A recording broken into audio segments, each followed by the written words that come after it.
Novela Trianon Viajante das Estrelas Capítulo 2 O continente africano novamente. Eu estava sobre a superfície de Gaia e era muito diferente a sensação que eu tinha de estar no continente africano. A princípio era como se fosse sentir-me no berço da humanidade, que também não tinha consciência exata deste fato.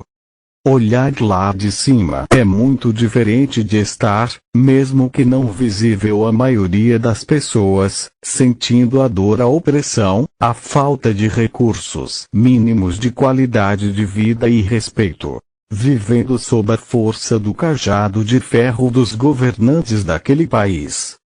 A Segunda Guerra Civil no país, como vocês dizem, começou 20 anos antes deste meu encontro com os povos da Terra novamente.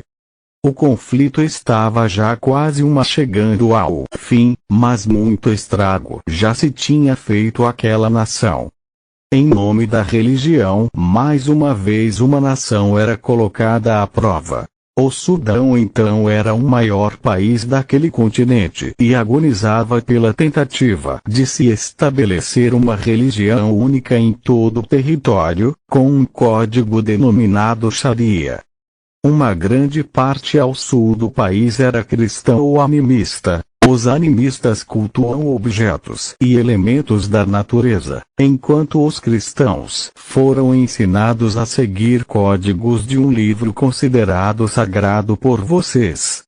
Eu ficava observando as questões religiosas na Terra e via uma forma tão distante de se comunicar com o Criador que parecia impossível ter este contato diretamente. Para a maioria das pessoas, era sempre um intermediário que na maioria das vezes fazia esta ponte. Sempre e em todas as épocas alguns da raça humana puderam se comunicar conosco, mesmo estando ocultos para a maioria. Entretanto, muitos destes que podiam se comunicar não acreditavam no que percebiam e até negavam tais percepções, pois isto ia contra tudo o que fora até então aprendido dentro dos dogmas vigentes da maioria das religiões. Um dia, no entanto, um homem parado debaixo de uma árvore olhou-me e disse em um dialeto árabe, dos muitos existentes no país: "Viajante das estrelas, o que faz aqui?" A princípio me assustei e fiquei sem entender se realmente ele podia me ver em um estado tão baixo de densificação, mas ele novamente falou: "Você não é o primeiro viajante das estrelas que eu vejo. Posso perceber e sentir a maioria de vocês, inclusive esta que está aí próxima a você." Realmente um pouco afastada, mas relativamente próxima estava Charnia, nome aproximado para o entendimento de vocês, de uma pleiadiana, alta, muito branca e com muita luz. Então eu falei: vez por outra eu me deparo com algum humano que é capaz de se comunicar comigo. Alguns, porém, negam este fato ou acreditam que pertenço às forças do mal, pois, embora eles fiquem também ocultos aos olhos da maioria, às vezes são captados por alguns com os canais mais abertos. Porque vocês estão mais presentes agora no planeta. Haverá alguma mudança, alguma novidade? Perguntou Al-Salam. Sim, estamos aqui para ajudar a sua raça a se livrar desta grade que os impede de ver a verdade e de se comunicarem com outros seres. Aqui neste continente muitos dos de vocês que são contrários à verdade atuam impiedosamente, fazendo as pessoas crerem que não é possível sair desta situação miserável que muitos de nós vivem, disse Al-Salam. O pior é que as pessoas não percebem que são elas mesmas que atraem e permitem isto em suas vidas, concluiu ele. Como você sabe de tudo isto? Perguntei. Al-Salam respondeu: estou aqui há muito tempo e fiquei aprisionado por esta tal grade. Vim auxiliar a humanidade também, mas fiquei aprisionado. Agora estou tomando consciência novamente de quem eu sou e qual é a minha missão aqui na Terra. É como se a minha mente estivesse se abrindo e eu tomando novamente contato com as verdades supremas. Eu estou aqui, ainda invisível à maioria por precisar compreender a dinâmica de vocês, para aí sim me materializar em seu meio, expliquei.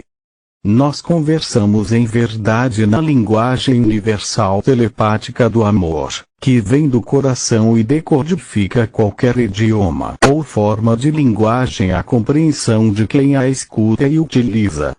Interessante, disse o homem, desviando o olhar e acenando com a cabeça para um homem que passava. Então veio ao meu coração uma intuição, a de através deste humanos de mente aberta e evoluída, apesar da aparência de descuidada, conseguir me materializar naquele lugar interagir com as pessoas locais, proposta que fiz e foi aceita de pronto por ele.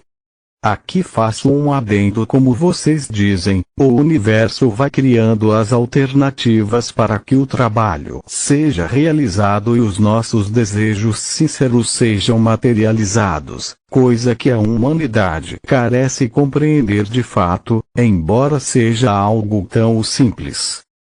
Então retornando à nave expus o meu plano aos meus superiores e a melhor forma e características físicas foram delineadas para que eu pudesse me mesclar com aquela cultura. Foi determinado então que me chamaria Abdul, seria um comerciante que viaja pelo país e que tinha como lei a Sharia, mas que estaria aberto a outros conhecimentos. Meus antepassados seriam remanescentes do Califado de Córdoba, hoje no norte da África Branca, acima do Saara, povo ainda do final do primeiro milênio da era cristã. Assim as minhas raízes remontariam a ancestrais de tradição dentro do conceito regional e que poderia abrir-me portas para absorver e influenciar as mudanças que viriam a ocorrer de forma global em todo o planeta, mudanças que a maioria da humanidade nem sequer vislumbrava, vivendo as suas vidas limitadas a um sem fim de regras, que na verdade cada vez mais aprisionava a velhos conceitos e formas de ver a divindade. Desta forma me materializei no meio terreno com características africanas, com menos melanina na pele, mas ainda bastante escuro, para poder suportar o intenso sol africano. Surgi neste vilarejo como vendedor de utilidades, assim poderia ter contato com muitas pessoas e entrar em seus lares, conhecendo de perto como levavam as suas vidas e podendo ir aos poucos influenciando as suas mentes em direção às revelações da verdade que o mundo tomaria conhecimento em algum tempo, coisa que já vinha sendo feita desde alguns anos, com seres galácticos vivendo em meio aos humanos e através de pessoas com canais abertos que acabavam por imprimir novos pensamentos e ideias na mente das pessoas, na direção do que ocorreria. Foi um período fértil e de muito aprendizado. Desta vez me influenciei menos que da outra com o que via, sentia e percebia do ambiente, mas mesmo assim, era difícil manter os padrões vibratórios altos em meio a tanto caos. Observar o que foi feito em relação a mudar o comportamento de muitos animais, tornando-os agressivos e vorazes caçadores, me deu a dimensão do quantos terráqueos se submeteram à lei do caos perpetrada por aqueles que queriam se aproveitar da falta de conhecimento dos humanos. Como mesmo revestido de humano, eu percebo os seres com menos densidade em meio à massa, observava os que não estavam a trabalho da luz, influenciando negativamente pessoas que se deixavam susceptíveis às suas teias psíquicas, na maioria das vezes sem nem se dar conta de tal fato. O pensamento caótico delas atraía para próximo de si aqueles que vibravam tais pensamentos e se alimentavam disto, enviando mais estímulos que produzissem mais do que estava sendo produzido, em uma retroalimentação constante e difícil de se livrar.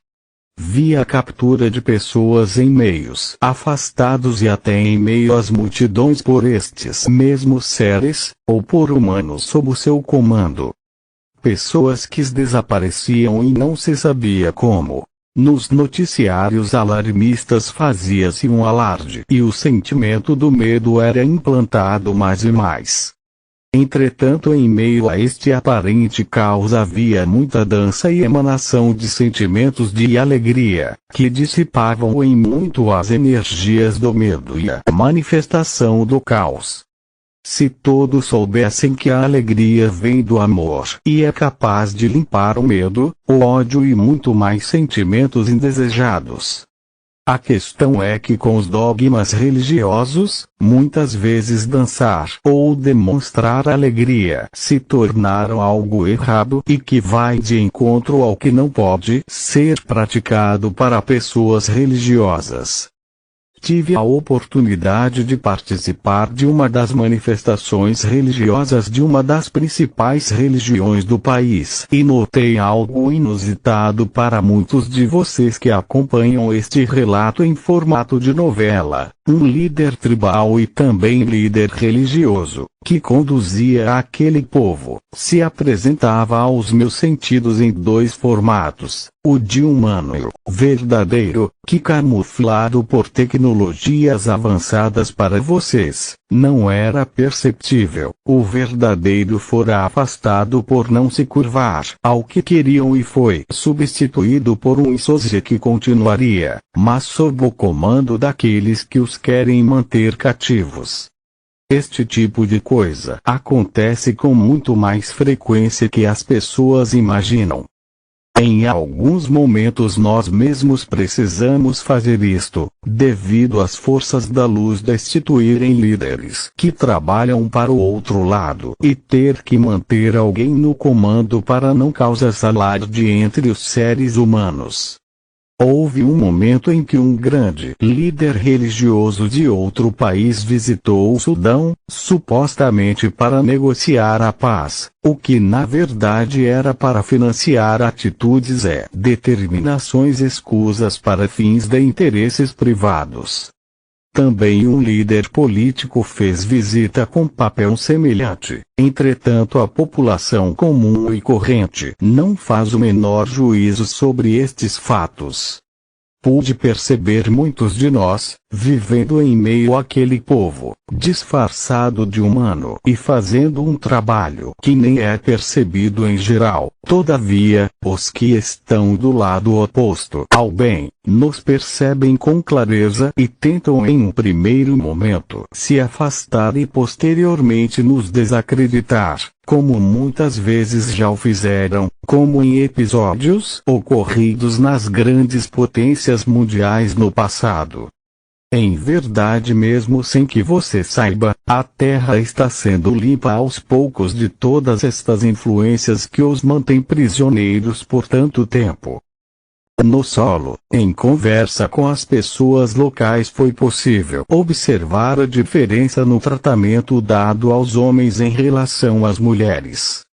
Muitas atrocidades são cometidas contra elas e mesmo sabendo que cada coisa tem um porquê, estando em meio a toda esta balbúrdia, eu precisei ter muita firmeza de propósito para não entrar nos condicionamentos passionais humanos e deixar de emanar apenas amor incondicional.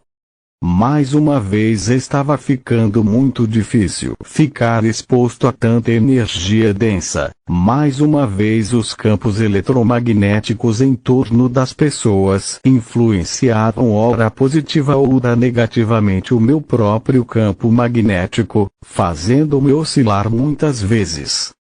Então criei, ou melhor resgatei novamente a estratégia anterior de retornar rotineiramente à nave para, em meio a energias mais sutis, recarregar as baterias.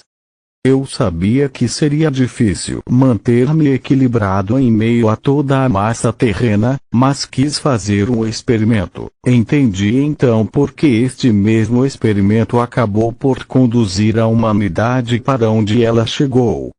Ficar sem o contato com a fonte nos enfraquece aos poucos e quando nos damos conta, estamos tão vulneráveis quanto a humanidade ficou.